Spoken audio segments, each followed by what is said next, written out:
Princesa! Estou aqui para comemorar esse dia tão especial para mim, né? Que foi dia 28 de fevereiro. E nada mais do que menos eu lembrar desse dia tão especial, que foi assim que eu entrei no portal.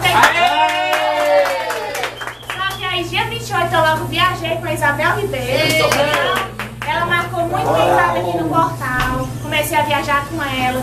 É tanto que hoje eu estou também na área de que viagem, né? Na gerência de expansão.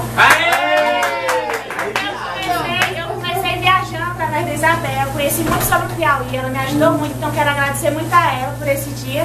De um ano atrás, eu tenho entrado no portal, já começar a viajar com a ajuda dela, com os ensinamentos dela. E também agradecer o maior portal do Piauí. Que está me dando a cada dia de crescer juntamente com vocês, outros profissionais, de crescer na vida e pelo presente maravilhoso.